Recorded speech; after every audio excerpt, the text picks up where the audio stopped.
Monsieur le Président, membres du bureau, collègues de l'Assemblée, chers commissaires, Monsieur le Premier ministre nommé, Mesdames, Messieurs les membres du cabinet ministériel, la commission spéciale chargée d'étudier le dossier du Premier ministre nommé, Maître Jean-Henri Seyan, a l'honneur de vous présenter son rapport d'analyse.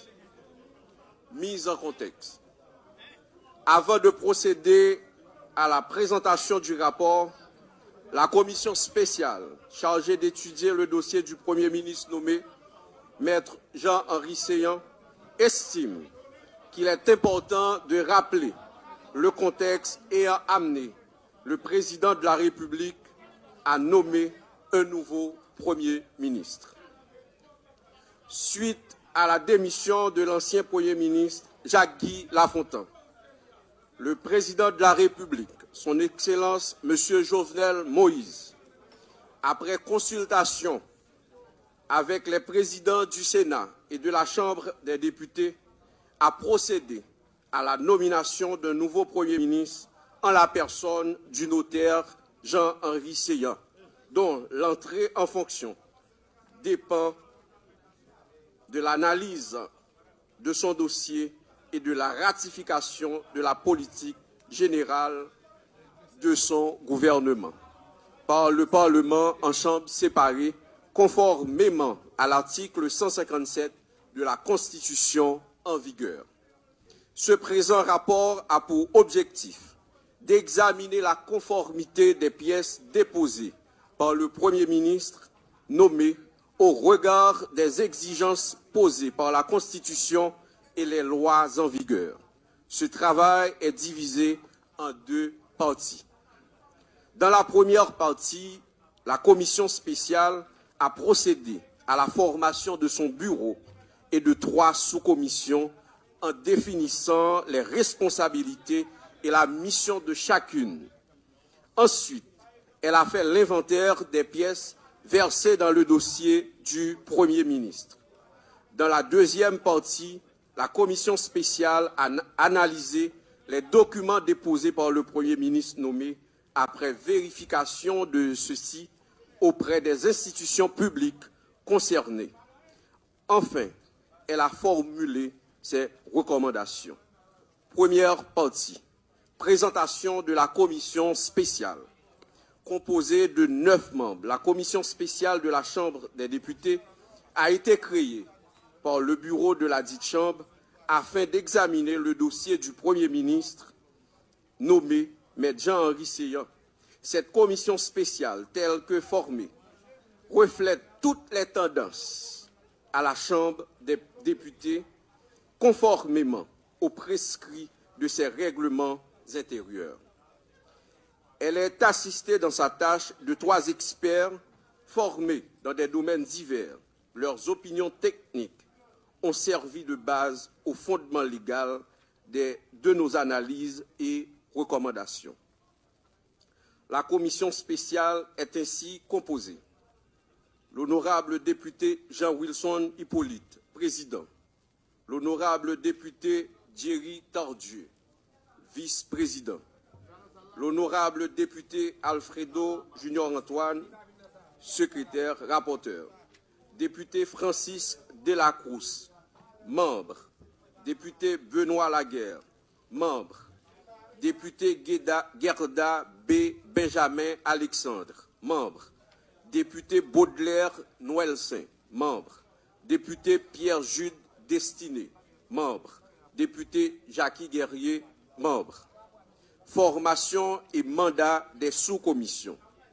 La commission spéciale, dans le cadre de son travail, a formé 3 sous-commissions ayant pour mission de vérifier l'authenticité des pièces soumises par le Premier ministre nommé au regard des exigences posées par l'article 157 de la Constitution.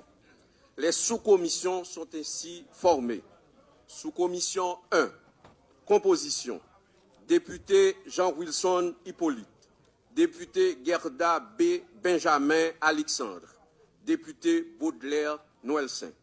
Mission, Cette sous-commission avait la mission de vérifier l'authenticité des certificats de bonne vie et mœurs et des documents relatifs à la nationalité du Premier ministre. Elle avait également la mission de vérifier si ce dernier avait été ordonnateur et comptable des deniers publics. Sous-commission 2. Composition. Député Jerry Tardieu. Député Pierre-Jude Destiné. Député Jackie Guerrier. Mission. Il a été confié à la sous-commission 2 de procéder à la vérification de l'authenticité de la carte d'identification nationale, du certificat de police et des actes de l'état civil versés au dossier du Premier ministre. Sous-commission 3. Composition. Député Alfredo Junior Antoine. Député Joseph Benoît Laguerre. Député Francisque Delacroix. Mission.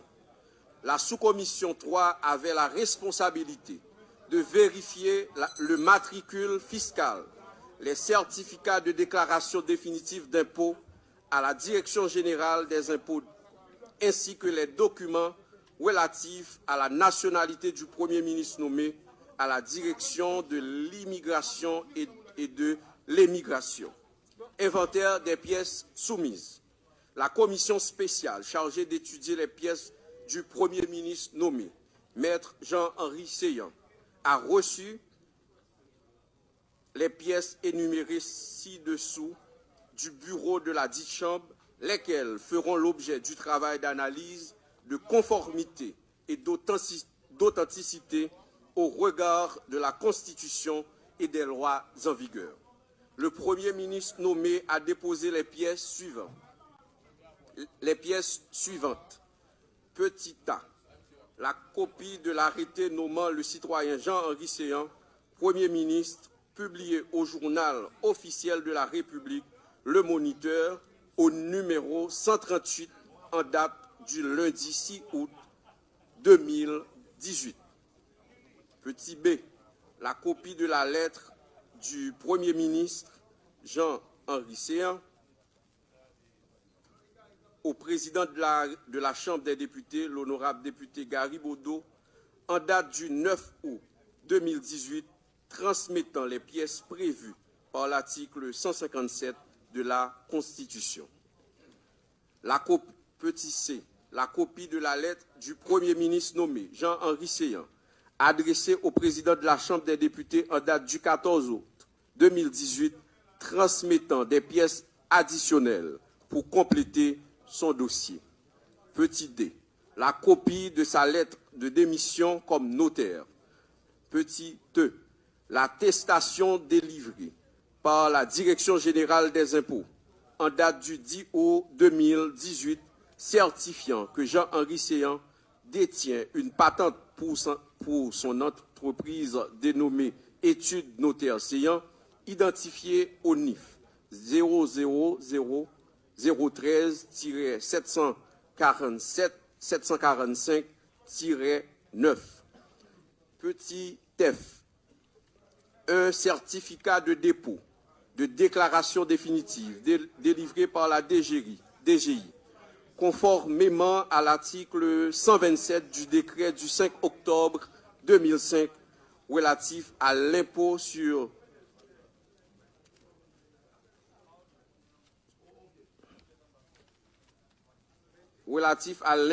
le revenu, moniteur numéro 10, certifiant et attestant que Seillant Jean-Henri a payé ses redevances fiscales de l'exercice 2012-2013 à la date du 31 janvier 2014, accompagné de son reçu de paiement fait à la dite direction le 7 février 2014. Petit G. Un certificat de dépôt de déclaration définitive délivré par la Direction générale des impôts, certifiant et attestant que Seillant Jean-Henri a effectué sa déclaration définitive d'impôt de l'exercice 2013-2014 à la date du 20 janvier 2015, appert son reçu de caisse daté du 21 janvier 2015. Petit H. reçu de caisse de la Direction générale des impôts, attestant que Seyan Jean-Henri a effectué sa déclaration définitive d'impôt pour l'exercice 2014-2015. Petit I. Reçu de caisse de la Direction générale des impôts, attestant que Seyan Jean-Henri a effectué sa déclaration définitive d'impôt pour l'exercice 2014-2015. Petit J. 13 passeports de maître Jean-Henri Seyan. Petit K. Acte de naissance de Jean-Henri Seyan. L. Casier judiciaire du citoyen Jean-Henri Seyan, délivré par le greffe du tribunal de première instance de Port-au-Prince en date du 8 août 2018. Petit M. Certificat de police de la Direction centrale de la police judiciaire, DCPJ, délivré en date du 6 août 2018. Petit N. Certificat de résidence et de domicile délivré par la mairie de Port-au-Prince en date du 8 août 2018. Petit O. Titre de propriété, fonds et bâtisses. 6 à la rue Docteur Aubry, au numéro 150, au rapport de maître Maurice Florus, notaire public, en la résidence de Port-au-Prince, en date du 12 mai 1979. Petit P. Certificat délivré par la Direction générale des impôts, attestant que M. Jean-Henri Seyan a payé ses redevances fiscales. CFPB, pour sa propriété située au numéro 150 de la rue Docteur Aubry pour les 5 derniers exercices de 2013 à 2018. Petit Q. L'acte de notoriété attestant la résidence, l'état civil, l'identification et le domicile du citoyen Jean-Henri Seyan, délivré par le tribunal de paix de la section Est de Port-au-Prince en date du 3 août 2018. Petit R. Procès verbal constatant l'immeuble 6 à Bourdon au numéro 390, servant d'une part d'établissement de son étude notariale, d'autre part de domicile et de résidence dressé par le juge de paix de la section Est de Port-au-Prince en date du 1er août 2018. Petit S. Certificat délivré par la Direction de l'immigration et de l'émigration faisant état des documents de voyage de Jean-Henri Seyan de 1978 à date. Petit T. La carte d'identification nationale accompagnée du certificat de l'ONU attestant que la demande d'une nouvelle carte d'identification nationale, Petit U. Le matricule fiscal en date du 3 août 2018. Petit V. L'extrait de l'acte de naissance de sa mère, Madame Marie Selima Seyan. Petit W. L'extrait de l'acte de naissance de son grand-père, M. Laens Seyan. Deuxième partie. Présentation des rapports des sous-commissions. La sous-commission 1, conformément à son mandat, s'est rendue au palais de justice afin de vérifier le certificat du casier judiciaire versé au dossier du Premier ministre, le responsable du greffe et le doyen du tribunal de première instance de Port-au-Prince ont confirmé l'authenticité du dit document. La sous-commission s'est aussi rendue à la Cour supérieure des comptes et du contentieux administratif dans le but de vérifier si Maître Jean-Henri Seyan a été ordonnateur ou comptable des deniers publics. La sous-commission 2 a vérifié l'authenticité des documents suivants: son acte de mariage, son acte de naissance et ceux de ses ascendants aux archives nationales. Le certificat de police à la Direction centrale de la police judiciaire, DCPJ, la carte d'identification nationale à l'Office national d'identification ONI. Le lundi 3 septembre 2018, la sous-commission 1 s'est rendue à la Direction générale des Archives nationales, où elle a rencontré le directeur général de cette institution. Les recherches ont révélé que les 10 actes ont été régulièrement transcrits au registre destiné à cet effet. La sous-commission s'est rendue à la direction centrale de la police judiciaire de CPJ et a vérifié et confirmé l'authenticité du certificat de police versé au dossier du concerné.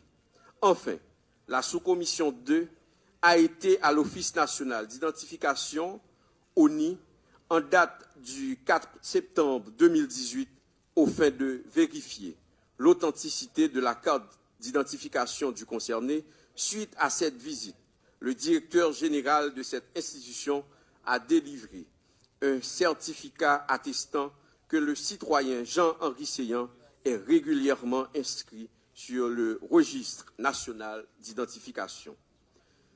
La sous-commission 3 s'est rendue à la Direction générale des impôts afin de requérir les informations sur le Premier ministre nommé Jean-Henri Seyan relatives à ses obligations fiscales.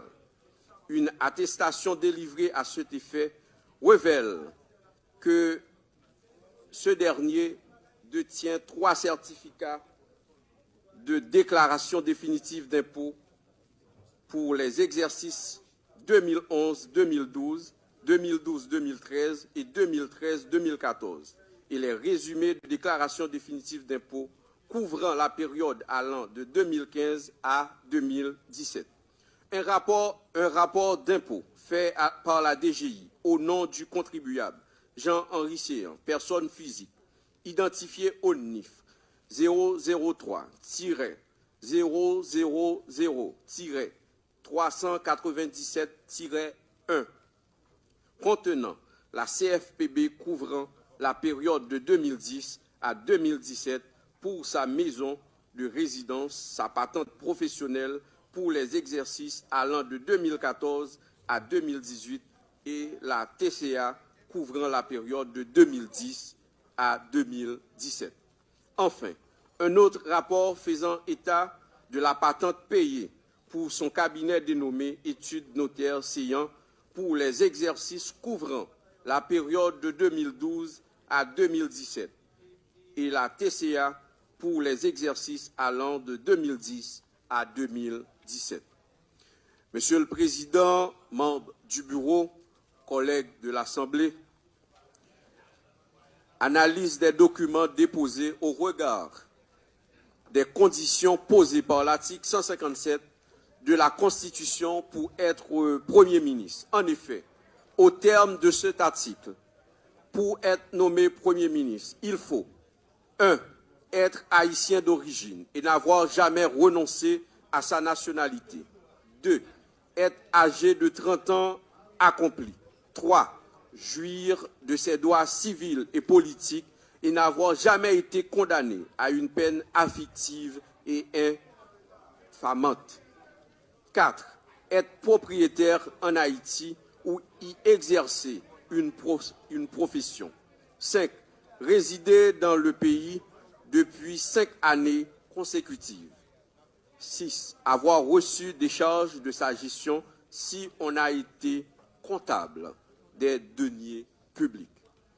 Après avoir vérifié les pièces versées au dossier du Premier ministre nommé, la Commission les a analysées minutieusement au regard des conditions énumérées ci-dessus. Être haïtien d'origine et n'avoir jamais renoncé à sa nationalité.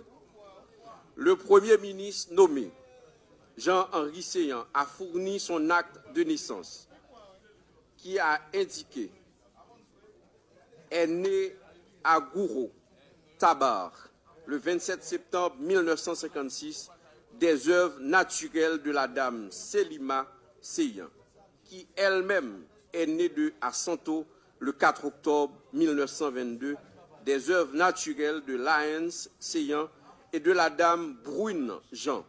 Celui de son grand-père, Laens Seyan, né à Gantier, le 1er octobre 1901, des œuvres naturelles de Rosalvo dit Bossé-Séyan et de la dame Oksama Saint-Louis, tous décédés. Se référant à l'article 11,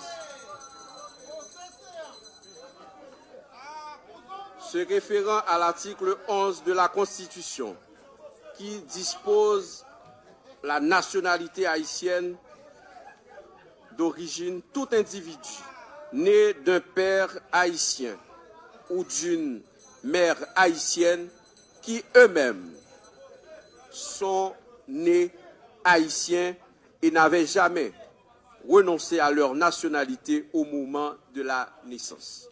Conformément à cet article, il s'ensuit que le Premier ministre nommé Jean-Henri Séyan est haïtien d'origine parce que ses ascendants du côté maternel étaient tous haïtiens d'origine. À propos du critère de la non-renonciation à la nationalité, il a soumis un certificat délivré par la direction de l'immigration et de l'émigration, dans lequel il a été dénombré ses documents de voyage, entre autres ses passeports datés de 1978 à nos jours et 2 cartes d'identification nationale. À la lumière de ces documentaires, il est admis que le citoyen Jean-Henri Séyan a toujours été haïtien et n'a jamais renoncé à sa nationalité. Être âgé de 30 ans accompli. L'acte de naissance, la première page de son passeport, sa carte d'identification nationale, tous indiquent qu'il est né le 27 septembre 1956.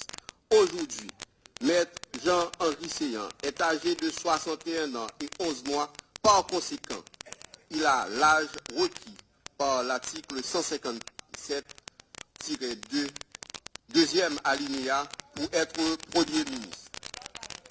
Jouir de ses droits civils et politiques et n'avoir jamais été condamné à une peine afflictive et infamante. La Commission a trouvé dans le dossier du Premier ministre un certificat daté du 6 août 2018 attestant que ce dernier ne fait l'objet d'aucune recherche par la police nationale d'Haïti. On y trouve aussi un certificat délivré par le greffier du tribunal de première instance de Port-au-Prince en date du 8 août attestant qu'il n'a jamais été condamné à une peine correctionnelle, criminelle, afflictive et infamante. Ensuite, figure au nombre de ces pièces sa carte d'identification nationale portant le numéro 01-99-99-09-00194 lui conférant la qualité d'électeur. Maître Jean-Henri Séyan jouit de ses droits civils et politiques, donc il répond aux vœux de l'article 157-3 de la Constitution. Être propriétaire en Haïti, ou y exercer une profession. Le Premier ministre nommé possède une propriété sise à la rue Docteur Aubry, au numéro 150. Par ailleurs, M. Jean-Henri Séyan a exercé la profession de notaire de la résidence de Port-au-Prince depuis février 1986, jusqu'à sa démission en date du 8 août 2018. En conséquence, il répond aux conditions posées à l'article 157-4 de la Constitution. Résider dans le pays depuis 5 années consécutives. En réponse à l'exigence de résidence dans le pays depuis 5 années consécutives, il est constaté dans le dossier du Premier ministre nommé un procès-verbal d'acte de notoriété attestant qu'il élit domicile et résidence au numéro 390 Bourdon, laquelle adresse lui sert aussi de lieu d'établissement de son étude notariale, entre autres, Il a été noté dans son dossier un certificat de résidence et de domicile délivré par la mairie de Port-au-Prince en date du 8 août 2018, attestant qu'il réside et domicilié dans la commune de Port-au-Prince depuis 1979. Le Premier ministre nommé est identifié fiscalement au numéro 003 00 397-1, réside en Haïti au numéro 390, Bourdon, APER, attestation délivrée par la Direction générale des impôts en date du 10 août 2018, certifiant que Jean-Henri Seyan détient une patente pour son entreprise dénommée Études Notaires Seyan.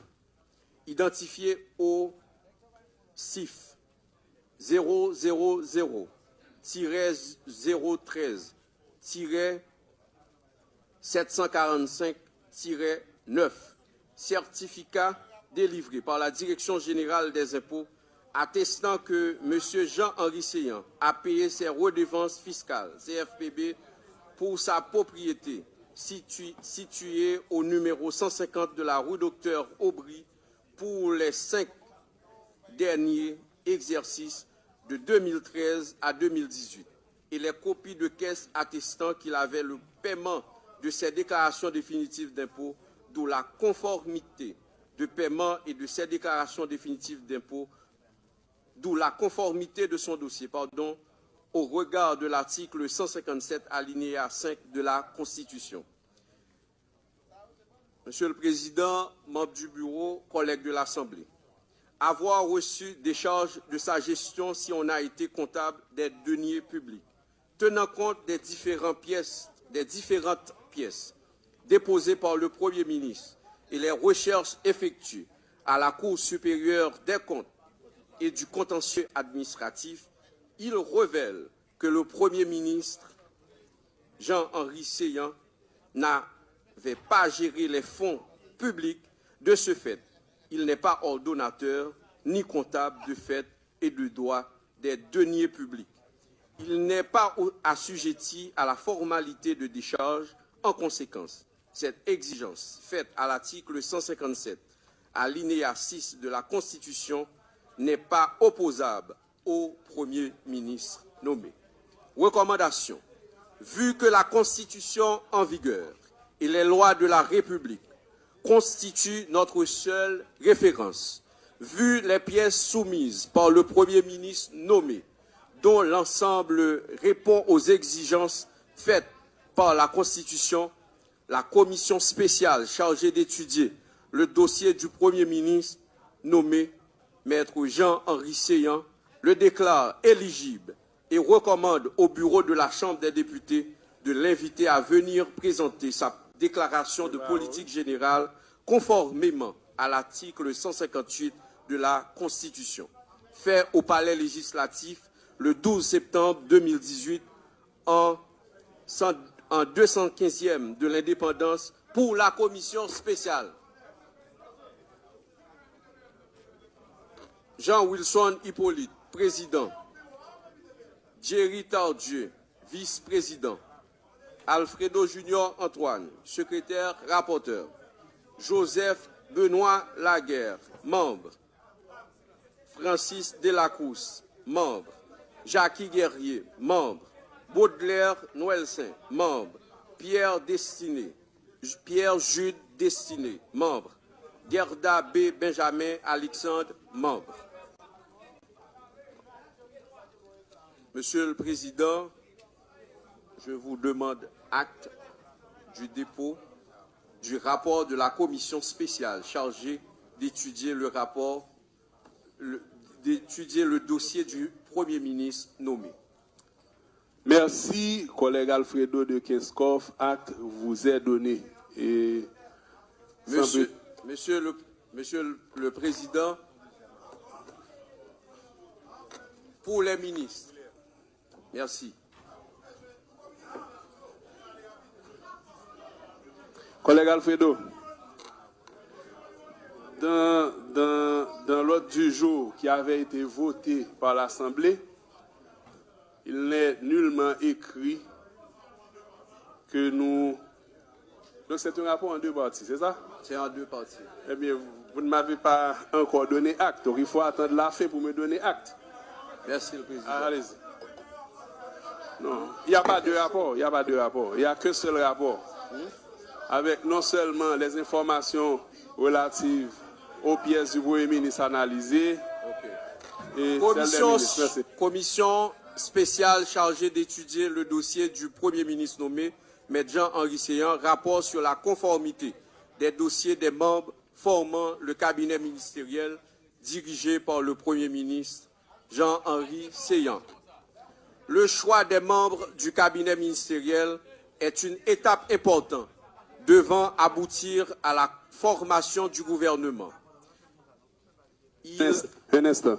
Nous demandons au secrétariat général et à la direction législative de bien vouloir distribuer les différents documents se rapportant à la séance du jour. Donc, là, Guy Gérard Georges, merci de prendre des dispositions qui s'imposent. Merci.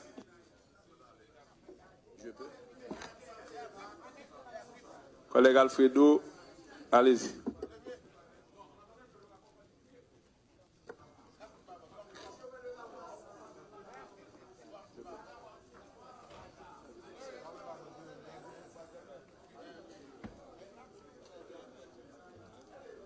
Le choix des membres du cabinet ministériel est une étape importante.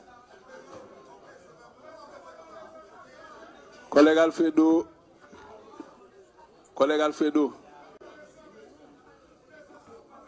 collègue Sinal, vous avez raison pour une fois. Donc, il n'y a qu'un seul acte qu'on puisse donner. Donc, allez-y, collègue Alfredo, je vous rappelle que c'est un rapport qui est divisé en deux parties. Donc, le collègue avait induit le bureau en erreur. Merci. Poursuivez. Le choix des membres du cabinet ministériel est une étape importante devant aboutir à la formation du gouvernement. Il répond à une exigence constitutionnelle, car selon l'article 158 de la Constitution, le Premier ministre, en accord avec le président choisi les membres de son cabinet ministériel, et se présente devant le Parlement afin d'obtenir un vote de confiance sur sa déclaration de politique générale. L'application de cet article doit être faite en relation avec l'article 172-1 qui définit les conditions pour être ministre. Liste du cabinet ministériel. Pierre Jean Claudy, ministre de la Planification et de la Coopération externe. Edmond Bochit, ministre des Affaires étrangères et des Cultes. 3. Décembre Ronald Gray, ministre de l'Économie et des Finances. 4. Engrand Jobert C.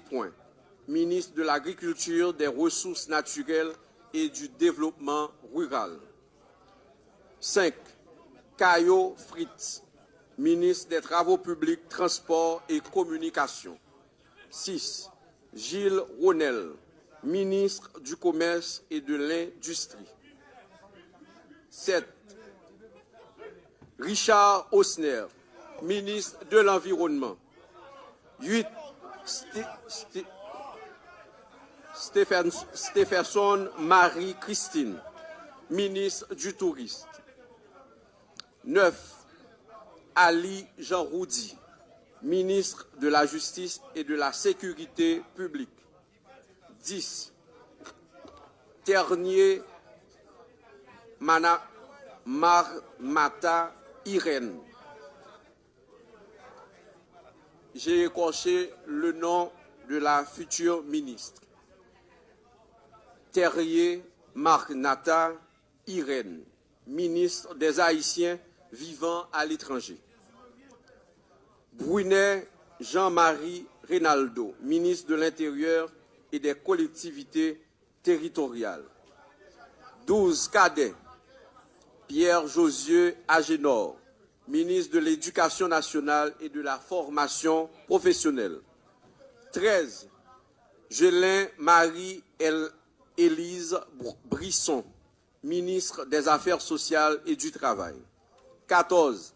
Clément Marie-Greta Roy, ministre de la Santé publique et de la Population. 15. Saint-Ville Evelyne, ministre de la Condition féminine et des droits des femmes. 16. Charles Edwin, ministre de la Jeunesse, des Sports et de l'Action civique. 17. Lapin Jean-Michel, ministre de la Culture et de la Communication. 18. Joseph Enol, ministre de la Défense. 19. Auriol Gérald Junior, secrétaire d'État à l'intégration des personnes handicapées. 20. Brutus Émile, secrétaire d'État à l'alphabétisation. 21. Saint-Cyr Léon Ronsard, secrétaire d'État à la sécurité publique. 22. Alexis Eddy Jackson, secrétaire d'État à la communication. Ce présent rapport a une annexe à celui réalisé par la commission spéciale. Je rectifie. Ce présent rapport est une annexe à celui réalisé par la commission spéciale sur le dossier du Premier ministre nommé. La commission spéciale a rédigé 2 rapports parce qu'elle estime que les conditions posées à l'article 157 pour être nommé Premier ministre sont différentes de celles exigées à l'article 172-1 pour être nommé ministre. La méthodologie qui est adoptée est comparable à celle qui a été utilisée dans le rapport sur le dossier de Maître Jean-Henri Seillant. En accord à la mission qui lui a été confiée, la commission spéciale a vérifié l'authenticité des pièces versées au dossier des ministres auprès des institutions publiques concernées au regard de l'article 172-1 qui pose les conditions pour être ministre. Un instant, s'il vous plaît. Un instant, s'il vous plaît. Monsieur, s'il vous plaît, merci de trouver une place pour vous asseoir. Donc, les séances sont publiques, nous sommes d'accord, mais il ne faut pas perturber l'honorable député Alfredo Antoine, qui est en train de nous présenter le rapport de la commission. Merci. En effet, l'article 172-1 dispose, pour être nommé ministre, il faut 1. Être haïtien et administrer la preuve d'avoir répondu à l'ensemble des obligations en tant que citoyen fiscalement domicilié en Haïti, y posséder des biens immobiliers pouvant garantir et protéger l'État et ne détenir aucune autre nationalité au moment de la nomination. 2. Être âgé de 30 ans accomplis. 3. Jouir de ses droits civils et politiques et n'avoir jamais été condamné à une peine afflictive et infamante. 4. Avoir reçu des charges de sa gestion si on a été comptable des deniers publics. La commission spéciale ne fera pas un rapport sur chaque ministre, mais analysera de manière globale les pièces déposées par chacun d'eux à la lumière des exigences énumérées à l'article 6 dessus. Il est à signaler que la Constitution de 1987 n'exige pas de conditions pour être secrétaire d'État. Toutefois, la commission spéciale a quand même vérifié l'authenticité des pièces des concernés et leur conformité au regard des lois nationales irrelatives. Vu que selon l'article 155 de la Constitution, le gouvernement se compose du Premier ministre, des ministres et des secrétaires d'État. La Commission prendra en compte les remarques et les réserves formulées par certains de ses membres au cours des débats et à la fin fera une recommandation globale sur l'ensemble des ministres formant le nouveau cabinet ministériel conformément à la Constitution et les lois de la République y relatives. Être haïtien et administrer la preuve d'avoir répondu à l'ensemble des obligations en tant que citoyen fiscalement domicilié en Haïti, y posséder des biens immobiliers pouvant garantir et protéger l'État et ne détenir aucune autre nationalité au moment de la nomination. Petit a, les 18 ministres et les 4 secrétaires d'État ont soumis l'extrait de leur acte de naissance délivré par la Direction générale des Archives nationales, lesquels ont relaté les informations selon lesquelles ils sont tous nés de parents haïtiens.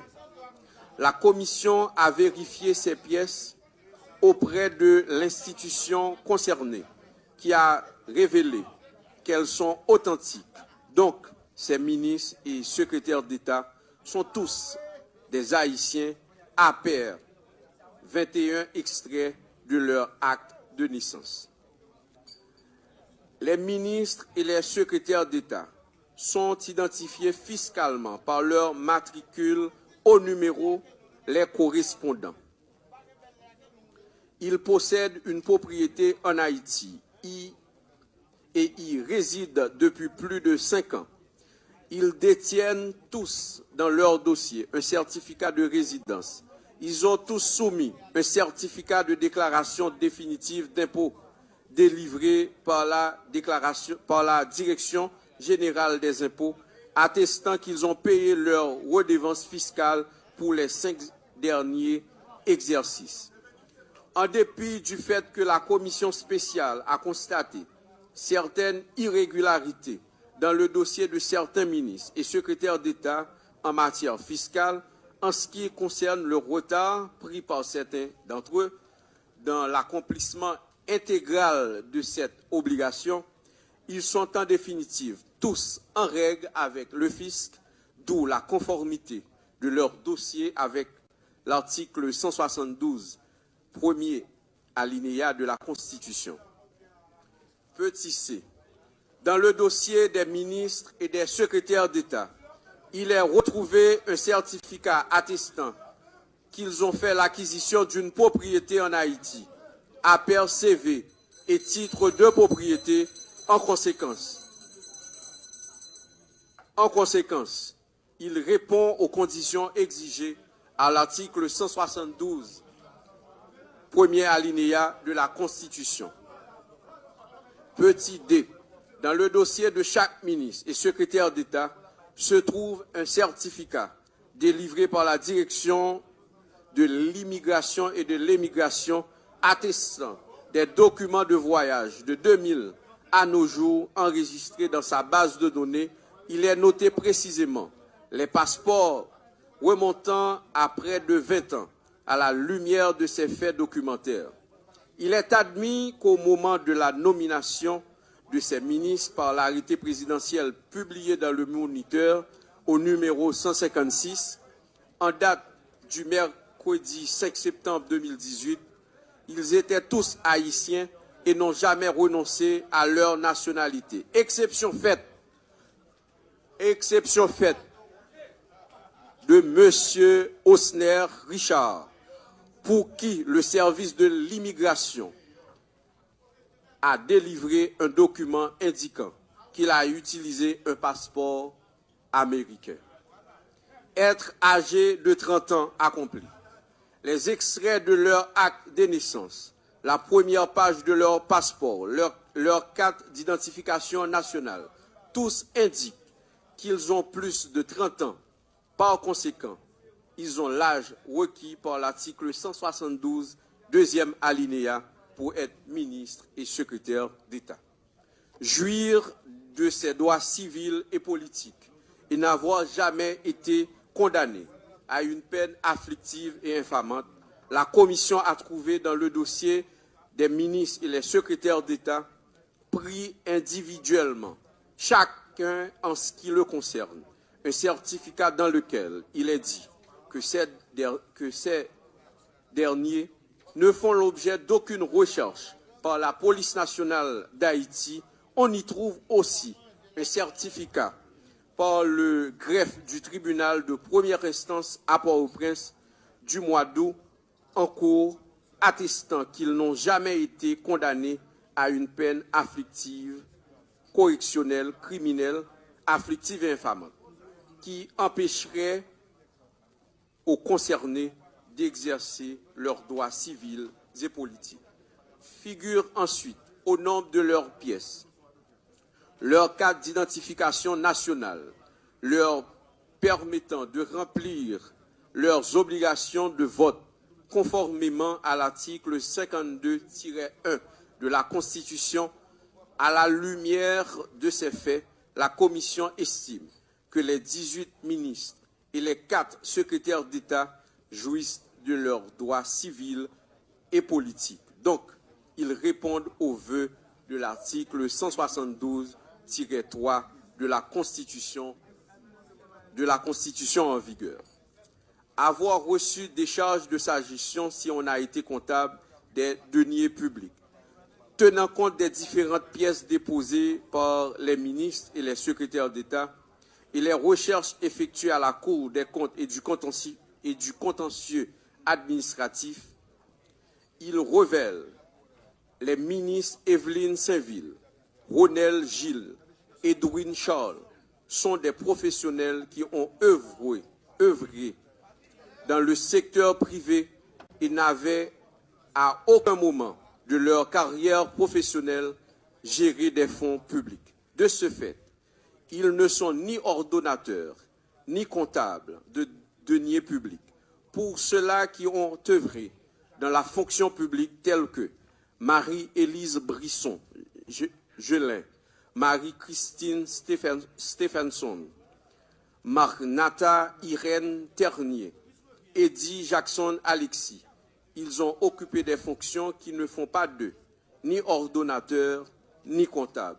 Ils ne sont donc pas assujettis à la formalité de décharge. En conséquence, cette exigence, faite à l'article 172, alinéa 4 de la Constitution, ne leur sont pas opposables. Président, membre du bureau, collègues de l'Assemblée, analysant la situation juridique des ministres qui appartenaient à l'ancien gouvernement de Jacques-Guy Lafontaine, la commission spéciale estime qu'il n'y a aucun empêchement légal à leur reconduction, selon le principe de la continuité des services publics en droit administratif. Il n'y a pas eu de coupure ou discontinuité dans leurs actes de gestion. Cet argument est aussi valable pour les directeurs généraux des ministères en poste élevés au rang de ministre. La Constitution précise qu'ils doivent avoir reçu des charges de leur gestion s'ils avaient été comptables de deniers publics. Ces ministres et secrétaires d'État sont encore en place et liquident les affaires courantes en fonction de l'article 158 de la Constitution. La démission du Premier ministre Jacques-Guy Lafontaine n'affecte en aucun cas la qualité des citoyens pour être ministre. Recommandation. Vu que la totalité des pièces soumises par les ministres et les secrétaires d'État répond aux exigences fixées par l'article 172-1 de la Constitution, moyennant certaines réserves exprimées par certains membres de la commission spéciale, vu que la commission spéciale n'a pas tranché sur les réserves formulées et a choisi plutôt de les insérer dans le rapport aux fins d'appréciation par l'Assemblée des députés. Considérant que la Constitution en vigueur et les lois de la République constituent notre seule référence, la commission spéciale de la Chambre des députés, ayant étudié le dossier des ministres et des secrétaires d'État formant le cabinet ministériel, considèrent que leurs pièces sont conformes au regard de la Constitution et les lois y relatives et déclarent qu'ils sont aptes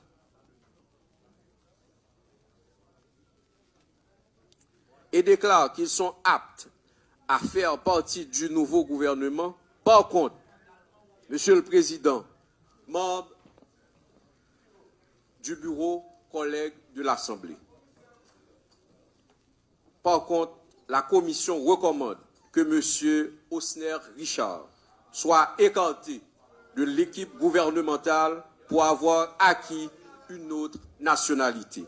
Fait au Palais législatif le 14 septembre 2018, en 215e de l'indépendance, pour la commission spéciale, et Jean-Wilson Hippolyte, président, Thierry Tardieu, vice-président, Alfredo Junior Antoine, secrétaire rapporteur, Joseph Benoît Laguerre, membre, Jackie Guerrier, membre, Pierre-Jude Destiné, membre, Francis Delacroix, membre, Baudelaire Noël-Saint, membre, Gerda Alexandre Benjamin, membre.